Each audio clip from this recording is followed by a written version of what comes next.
The day my husband said my mother could not come to our wedding, my hands were covered in flour, and my heart dropped so hard I thought it cracked the kitchen floor. I was making cupcakes, vanilla, my mom's favorite.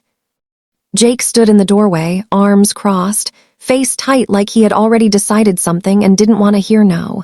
He didn't even look at the cupcakes. He looked past me, like I was already disappointing him. "We need to talk about the guest list," he said. Something about his voice made my stomach twist. I wiped my hands on my apron. "Okay, what about it?"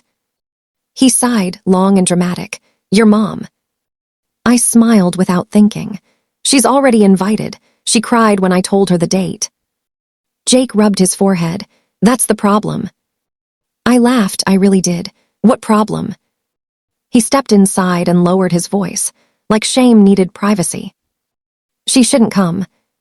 The kitchen went quiet. Even the oven fan sounded too loud. "What do you mean she shouldn't come?" I asked. Jake looked uncomfortable now, but not enough to stop. "It's our wedding, Emily. It's supposed to be perfect." My smile faded. "My mom is part of my life. Of course she's coming."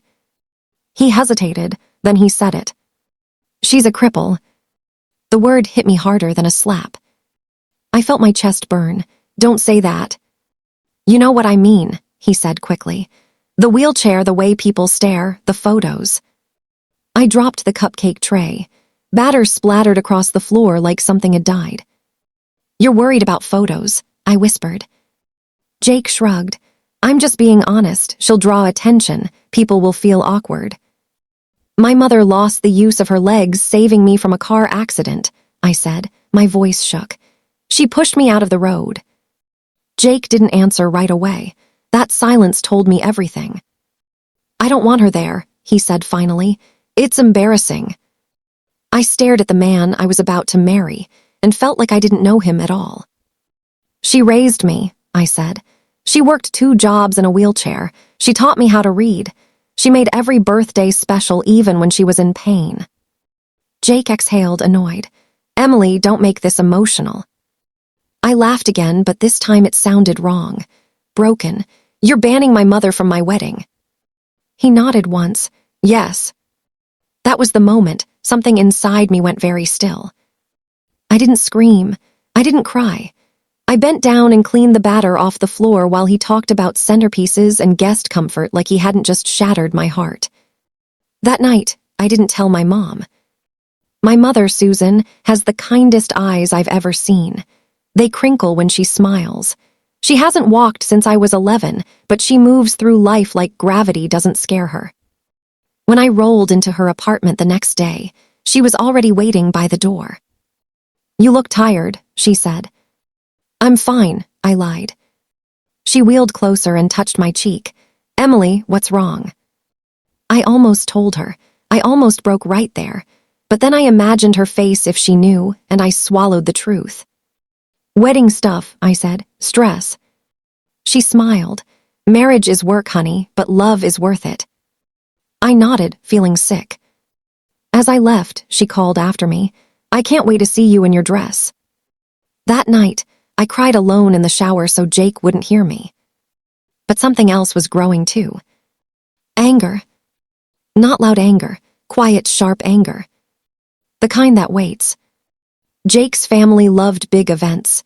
His mother, Karen, cared about appearances more than feelings. His father, Tom, talked loud and laughed louder. They were already planning seating charts and color themes.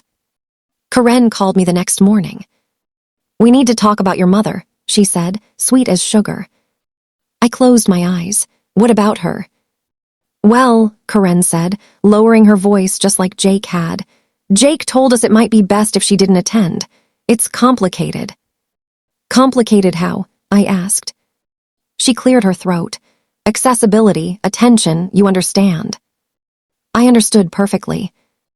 "No," I said, "I don't." Karen laughed nervously. "Emily, darling, don't be difficult." That was when I knew. This wasn't just Jake. It was all of them. That night I sat on my bed staring at my wedding dress hanging in the closet. White, clean, innocent. A lie. I thought about my mom, who had taught me to never let people step on me just because they thought I couldn't fight back. I picked up my phone and opened my notes. I wrote one sentence. "You want a perfect wedding. I'll give you one you'll never forget." Over the next weeks, I played my role perfectly. I smiled, I agreed, I pretended. Jake relaxed, he kissed my forehead. "Thank you for understanding," he said one night. I smiled back, of course. He had no idea. I visited my mom more often. I recorded her stories, her laughter, her strength.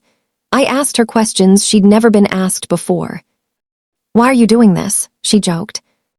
"I just want to remember everything," I said. She laughed. "You're being weird." Meanwhile, I made friends with the wedding planner, Lisa. She was young, smart, and liked me. "Can we add something special to the ceremony?" I asked casually. She smiled. "Of course."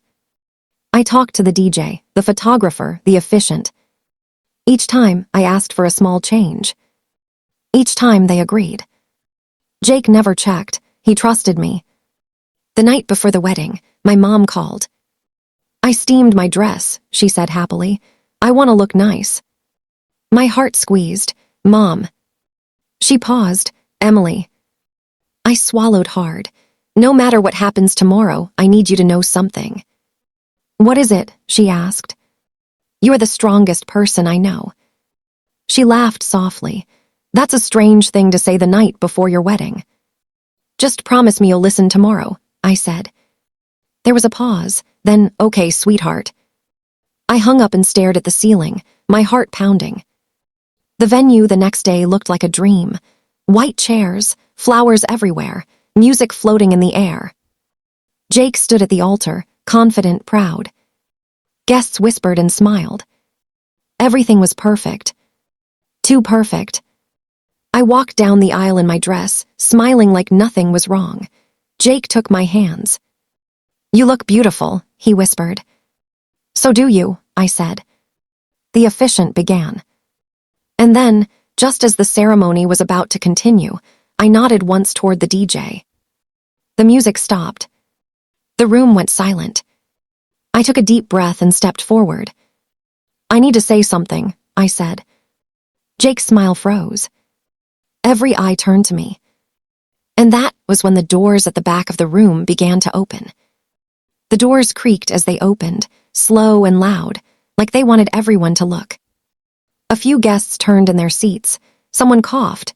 Jake's fingers tightened around mine. "What is this?" he whispered.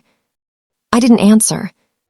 The light from outside spilled into the room, and for a second all anyone could see was a shadow. Then wheels rolled forward. My mother entered the hall in her wheelchair. She wore a soft blue dress, the one she had been saving for something special. Her hair was neatly brushed back. Her hands rested calmly in her lap, even though I knew her heart must be racing. A wave of whispers moved through the crowd. "Oh my God, is that her mom? I thought she wasn't coming." Jake went pale. "Emily," he hissed through his teeth, "what are you doing?" I let go of his hands and took one step forward. "I'm telling the truth," I said. My mom stopped halfway down the aisle, confused. She looked around, then at me. "Sweetheart," she called gently, "is everything okay?" I swallowed the lump in my throat. "Yes, Mom," I said loudly. "Everything is exactly how it needs to be." Jake shook his head. "This isn't funny." "I know," I said. "That's why I'm not joking." Karen stood up from the front row. "Emily, dear, this really isn't the time." "It's the perfect time," I interrupted. The officiant stepped back, unsure what to do.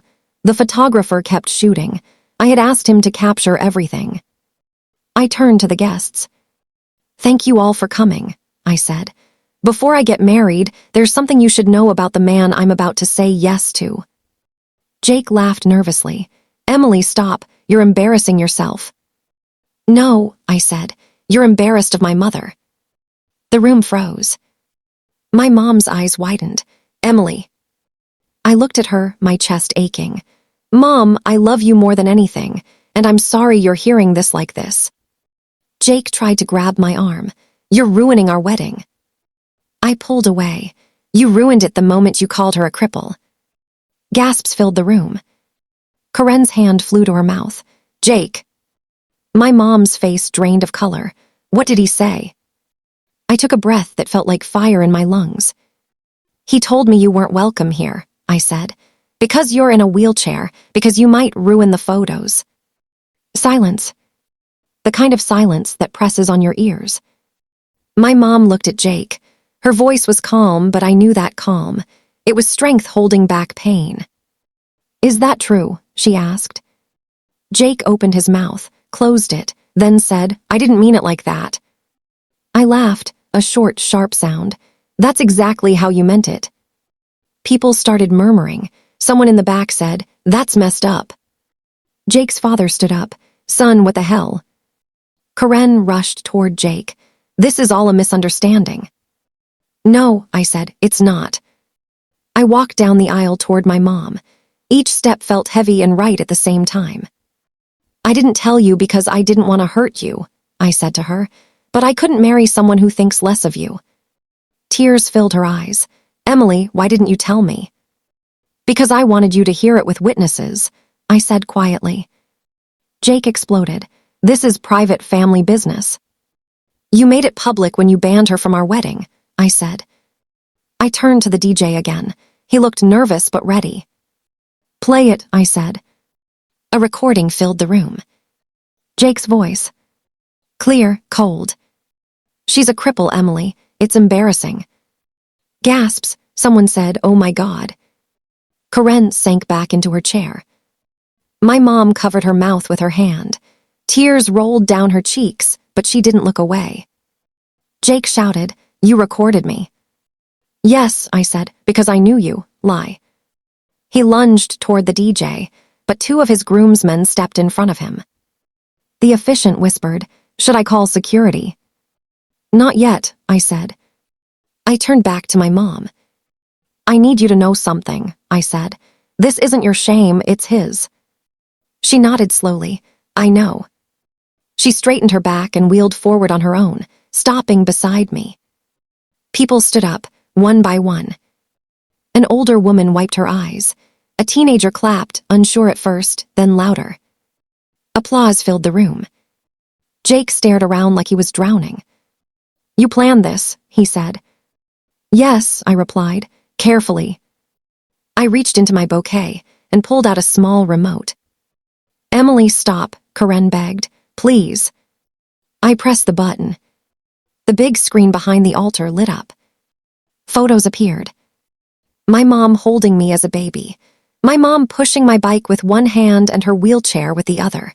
My mom working at a sewing machine late at night. My mom cheering at my graduation. Then a video. Me and my mom laughing in her kitchen. Her voice filled the hall. "If you're listening to this, Emily, I want you to know I'm proud of you." My mom gasped. "When did you record that?" I smiled at her. "When you weren't looking." The video continued. "I couldn't give you everything," her voice said, "but I gave you my heart. Never let anyone make you feel small." The screen went black. People were crying openly now. Jake's face twisted with anger and fear. "You made me look like a monster." "You did that yourself," I said. He stepped toward me, lowering his voice. "If you don't stop this right now, I swear." "What?" I asked calmly. "You'll what?"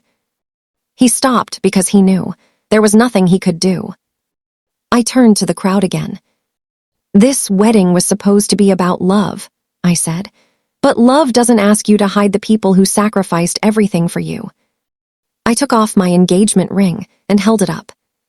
"This ring was never a promise," I said. "It was a warning I ignored."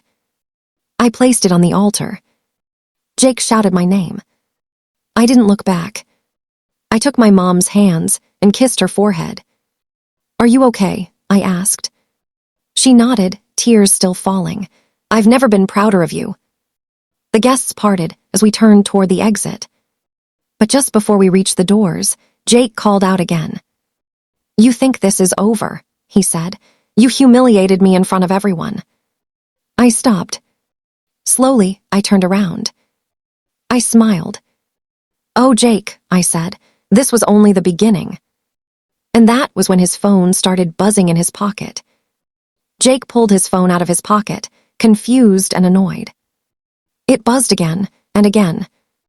He glanced at the screen, then frowned. "What is this?" I didn't answer. I took my mom's hand and felt her fingers squeeze mine. Around us, guests whispered. Some were already pulling out their own phones. Corinne's phone rang too.